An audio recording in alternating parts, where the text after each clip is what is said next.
सो hey guys, मैं हूं चंदन कुमार यादव और आप देख रहे हैं सीके डेली स्टडी को। सो गाइस, आज हम जिस टॉपिक पे बात करने वाले हैं वो पंचवर्षीय योजना है। तो हम आज पंचवर्षीय योजना की पूरी डिटेल्स आपको बताएंगे, तो बने रहिएगा वीडियो के अंत तक। और वीडियो से कुछ नया सीखने को मिले तो प्लीज़ वीडियो को लाइक एंड चैनल को सब्सक्राइब जरूर कर देना, ताकि हर रोज़ आपको कुछ ना कुछ नया सीखने को मिलता रहेगा। तो आज का आपका पहला जो पॉइंट है पंचवर्षीय योजना के बारे में, वो है पहले योजना आयोग हुआ करता था, जिसका स्थापना 15 मार्च 1950 में हुआ था।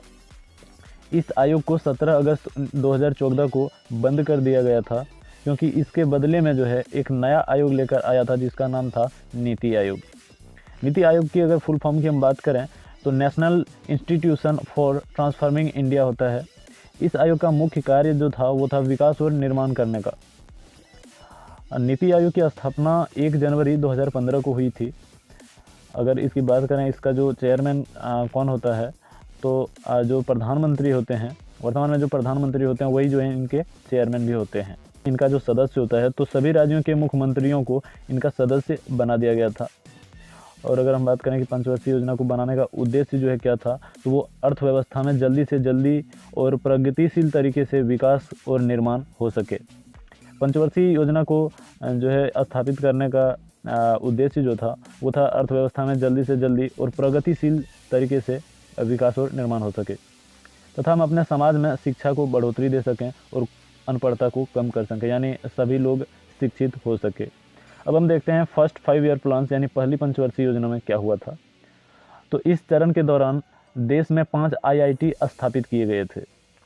पहली पंचवर्षीय योजना के अंतर्गत जो है देश में 5 IIT स्थापित किया गया था। उसके बाद यह योजना मामूली संसाधनों के साथ हेरोडोमर मॉडल पर आधारित था। अगर आपसे पूछा जाए कि किस मॉडल पर आधारित था, तो आपका उत्तर हो जाएगा हेरोडोमर मॉडल पर। उसके बाद प्रथम पंचवर्षीय योजना जो है भारत के प्रथम प्रधानमंत्री जवाहरलाल नेहरू द्वारा प्रस्तुत की गई थी। अगर आपके एग्जाम में क्वेश्चन आए कि प्रथम पंचवर्षीय योजना जो है भारत के किस प्रधानमंत्री के द्वारा प्रस्तुत की गई थी, तो आपका उत्तर हो जाएगा जवाहरलाल नेहरू के द्वारा। यह योजना 1951 से 1956 तक चली थी। पहली पंचवर्षीय योजना जो है 1951 से शुरू होकर 1956 तक चली थी। प्रथम पंचवर्षीय योजना का मुख्य फोकस प्राथमिक क्षेत्रों जैसे कृषि आदि को विकसित करना था। प्रथम पंचवर्षीय योजना जो था वो सबसे ज़्यादा जो फोकस है, मुख्य फोकस, वो प्राथमिक क्षेत्रों जैसे कृषि आदि को विकसित करने का था। उसके बाद आपका आता है सेकेंड 5 ईयर्स प्लान यानी दूसरी पंचवर्षीय योजना। अब देखते हैं कि दूसरी पंचवर्षीय योजना में क्या क्या हुआ था। अगर हम बात करें दूसरी पंचवर्षीय योजना की, तो ये PC महालोनिक्स मॉडल पे आधारित था। दूसरी पंचवर्षीय योजना का मुख्य फोकस था देश के औद्योगिक क्षेत्र को विकसित करना। दूसरी पंचवर्षीय योजना का जो मुख्य फोकस था वो देश के औद्योगिक क्षेत्र को विकसित करना था। जवाहरलाल नेहरू के नेतृत्व में द्वितीय पंचवर्षीय योजना भी 1956 से 1961 तक चला था। द्वितीय पंचवर्षीय योजना में स्टील प्लांट्स दुर्गापुर, भिलाई और राउरकेला में बनाए गए थे। फिर आपका आता है थर्ड 5 ईयर प्लान्स यानी तीसरा पंचवर्षीय योजना। तीसरी पंचवर्षीय योजना के अंतर्गत जो है प्रगति और आत्मनिर्भरता के लिए कृषि बहुत ही महत्वपूर्ण थी। गेहूं के उत्पादन में वृद्धि पर बल दिया गया था। ये तीसरी पंचवर्षीय योजना में गेहूं के उत्पादन में वृद्धि पर बल दिया गया था। यह लाल बहादुर शास्त्री के नेतृत्व में हुआ था। थर्ड 5 ईयर प्लान यानी तीसरी पंचवर्षीय योजना जो है लाल बहादुर शास्त्री के नेतृत्व में हुआ था। तीसरी पंचवर्षीय योजना से ही हरित क्रांति शुरुआत हुई थी।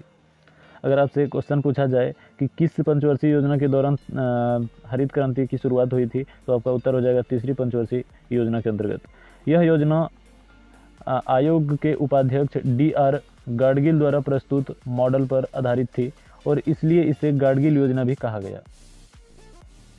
यह सबसे विफल योजना थी, यानी सबसे फेल जो योजना थी वो तीसरी पंचवर्षीय योजना थी, क्योंकि इसके दौरान 1962 ईस्वी में भारत चीन युद्ध तथा 1965 ईस्वी में भारत वर्सेस पाकिस्तान का युद्ध हुआ था, जिससे भारत की अर्थव्यवस्था और रक्षा क्षेत्रों में आर्थिक कमजोरी हुई थी। लेकिन इस योजना के दौरान हरित क्रांति हरियाणा और पंजाब में सबसे ज़्यादा सफल हुआ था। ये गेहूं तथा चावल पर बहुत ज़्यादा जोर दिया था। इस योजना के परिणाम स्वरूप भारत में भारी मुद्रास्फीति देखी गई थी, यानी बहुत ही ज़्यादा महंगाई हो गई थी, क्योंकि इस समय भारत और पाकिस्तान की युद्ध होने के कारण हमारी अर्थव्यवस्था जो है बहुत ही कमज़ोर हो गई थी। जवाहरलाल नेहरू के नेतृत्व में यह लगातार तीसरी पंचवर्षीय योजना थी जिसे लाल बहादुर शास्त्री ने प्रधानमंत्री बनने के बाद आगे बढ़ाया। ये पंचवर्षीय योजना जो है, पहली पंचवर्षीय योजना, दूसरी पंचवर्षीय योजना तथा तीसरी पंचवर्षीय योजना, ये तीनों जवाहरलाल नेहरू के नेतृत्व में आगे बढ़ाया गया था।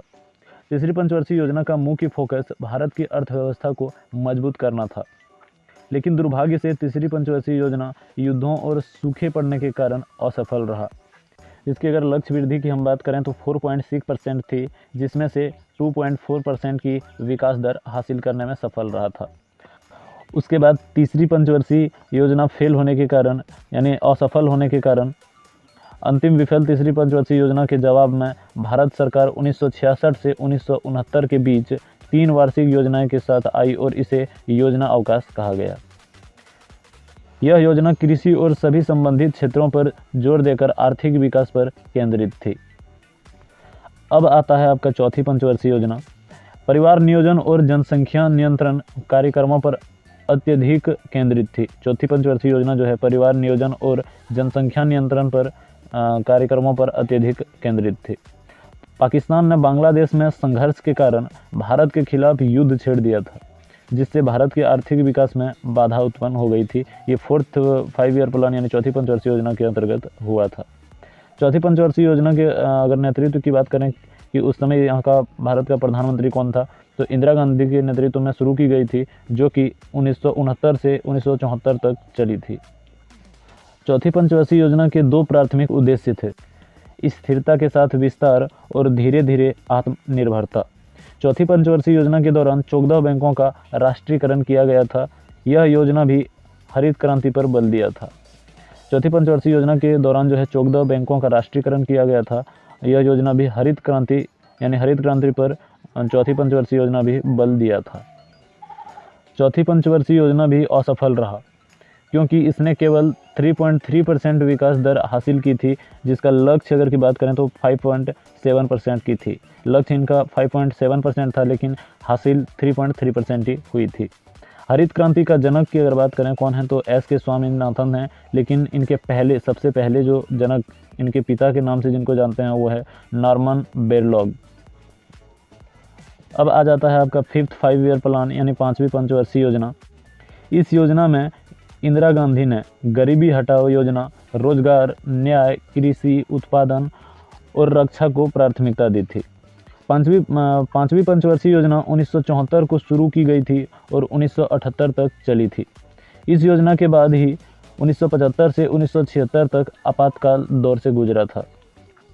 1975 में भारतीय राष्ट्रीय राजमार्ग प्रणाली की स्थापना की गई और विद्युत आपूर्ति अधिनियम को बदल दिया गया। अगर आपसे एक क्वेश्चन आए कि कौन सा 5वीं पंचवर्षीय योजना सिर्फ 4 साल ही चला था, 4 वर्ष ही चला था, तो आपका उत्तर हो जाएगा 5th 5 ईयर प्लान यानी 5वीं पंचवर्षीय योजना, जो कि 1974 से 1978 तक ही चली थी। उसके बाद 1975 से 1976 तक आपातकाल घोषित कर दिया गया था। एक न्यूनतम आवश्यकता शुरू किया गया और 20 सूत्री कार्यक्रम स्थापित किया गया। भारत में 4% 4 लक्ष्य विकास की तुलना में 4.8% की विकास दर हासिल की।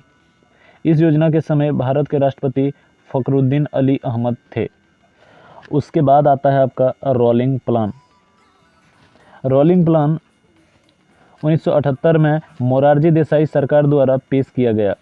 यह प्लान 1980 तक प्रभावी रहा, लेकिन जब कांग्रेस की सरकार आई तो उसने इस प्लान को खारिज कर दिया, यानी इस प्लान को हटा दिया गया।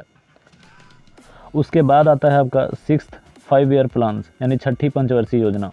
6ठी पंचवर्षीय योजना मुख्य रूप से तकनीकी आत्मनिर्भरता और गरीबी उन्मूलन के माध्यम से आर्थिक उदारीकरण पर केंद्रित थी। 6ठी पंचवर्षीय योजना इंदिरा गांधी के नेतृत्व में क्रियान्वित की गई थी, जो 1980 से 1985 तक चली थी। उसके बाद अगर हम बात करें विकास दर की लक्ष्य की, तो ये 5.2% था, जिसमें से 5.7% विकास दर हासिल हुआ था। इस योजना का नींव बुनियादी ढांचे में बदलाव योजना, निवेश और विकास मॉडल थी। उसके बाद आता है आपका 7th 5 ईयर प्लान यानी 7वीं पंचवर्षीय योजना। 7वीं पंचवर्षीय योजना खाद्यान्नों के उत्पादन में सुधार, रोजगार की संभावना में वृद्धि और उत्पादकता को बढ़ावा देने के लिए पूरी तरह से भोजन और उत्पादकता पर केंद्रित था। 7वीं पंचवर्षीय योजना के समय राजीव गांधी देश के प्रधानमंत्री थे, जो कि 1985 से 1990 तक चली थी।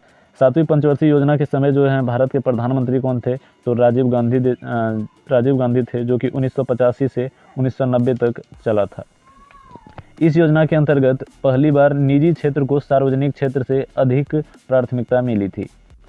यह योजना आत्मनिर्भर अर्थव्यवस्था, तकनीकी विकास और लाभकारी रोजगार की संभावना पर केंद्रित थी। सरकार ने इस योजना के अंतर्गत 6.0% की वृद्धि का लक्ष्य रखा था, जिसमें से 5.0% की प्राप्ति हुई थी। उसके बाद फिर वार्षिक योजनाएं, एनुअल प्लान्स आ गई। फिर 1990 से 1992 तक कोई भी प्लान या योजनाएं नहीं बनाई गई। भारत में स्थिरता राजनीतिक परिदृश्य के कारण वर्ष 1990 से 91 और 1991 से 92 के लिए 2 वार्षिक कार्यक्रम लागू किए गए थे। इसका अगर उद्देश्य की बात करें तो इसका उद्देश्य था भारतीय अर्थव्यवस्था को क्रियान्वित और बढ़ावा देना, क्योंकि यह अंतर्राष्ट्रीय व्यापार और सेवा के लिए खोला गया था। इसके अंतर्गत ही LPG आया था, जिसको हम आज़ादीकरण, निजीकरण और वैश्वीकरण कहते हैं। उसके बाद आ गया 8th 5 ईयर प्लान्स यानी 8वीं पंचवर्षीय योजना। इसमें मनुष्य संसाधन पर मुख्य ध्यान दिया गया था। 8वीं पंचवर्षीय योजना के अंतर्गत शिक्षा, रोजगार और सार्वजनिक स्वास्थ्य जैसे सभी मानव संसाधनों पर अपना ध्यान केंद्रित किया। इस योजना के अंतर्गत भारत की नई आर्थिक नीति का शुभारंभ किया। 5.6% की लक्ष्य वृद्धि की तुलना में 6.8% की वार्षिक वृद्धि की दर के साथ यह योजना सफल रही। PV नरसिम्हा राव की सरकार ने 8वीं पंचवर्षीय योजना को क्रियान्वित किया। यह योजना 1992 से 1997 तक चला। 8वीं पंचवर्षीय योजना के समय जो है भारत के प्रधानमंत्री PV नरसिम्हा राव थे। उसके बाद फिर आया 9th 5 ईयर प्लान्स यानी 9वीं पंचवर्षीय योजना। सामाजिक न्याय और समानता के साथ विकास करना था इसका मुख्य लक्ष्य। 9वीं पंचवर्षीय योजना का विकास दर का लक्ष्य जो है 6.5% था, जिससे 5.6% की प्राप्ति की गई थी। 9वीं पंचवर्षीय योजना 1997 में अटल बिहारी वाजपेयी के नेतृत्व में 2002 तक चली थी। 9वीं पंचवर्षीय योजना का मुख्य उद्देश्य था कि ऐसा विकास करो कि सबके साथ न्याय और सबके साथ समानता हो। न्याय और समानता की मुख्य उद्देश्य रखा गया था। फिर आ जाता है आपका 10th 5 ईयर प्लान्स यानी 10वीं पंचवर्षीय योजना। 10वीं पंचवर्षीय योजना में वर्ष 2012 तक गरीबी दर में 15% की कमी लाने का लक्ष्य रखा गया था। 10वीं पंचवर्षीय योजना 2 प्रधानमंत्रियों अटल बिहारी वाजपेयी और मनमोहन सिंह के नेतृत्व में 2002 से 2007 तक चली थी। अगर इस योजना की हम बात करें विकास दर की लक्ष्य, तो इस योजना में 8.0% की उच्च विकास दर का लक्ष्य रखा गया था, जिसमें से 7.6% हासिल करने में सफल हुई। 10वीं पंचवर्षीय योजना का लक्ष्य आने वाले 10 वर्षों में भारत के प्रति व्यक्ति आय को दोगुना करना था। उसके बाद आता है आपका 11th 5 ईयर प्लान्स यानी 11वीं पंचवर्षीय योजना। तो 11वीं पंचवर्षीय योजना में लक्षित विकास दर जो है लक्ष्य रखा गया था विकास दर की 9.0%, जिसमें से 8.0% की प्राप्ति हुई थी। मनमोहन सिंह के प्रधानमंत्रित्व के काल में 11वीं पंचवर्षीय योजना 2007 से 2012 तक चली थी। इस योजना का मुख्य फोकस जो था वो देश के भीतर तीव्र और अधिक समावेशी विकास हासिल करना था। इस योजना को तैयार करने का जिम्मेदारी जो था सी रंगराजन को मिली थी। उसके बाद अब कहा जाता है 12th 5 ईयर प्लान्स यानी 12वीं पंचवर्षीय योजना। इस योजना का उद्देश्य जो था तेज, सतत तथा अधिक समावेशी विकास करना था।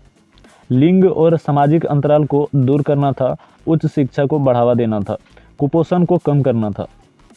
उसके बाद सभी गांव में बिजली पहुंचाना था। प्रत्येक वर्ष जो है 1 मिलियन हेक्टेयर हरित को कवरेज करना था, यानी 1 मिलियन हेक्टेयर को हरे रखना था, यानी पेड़ पौधे लगाना था।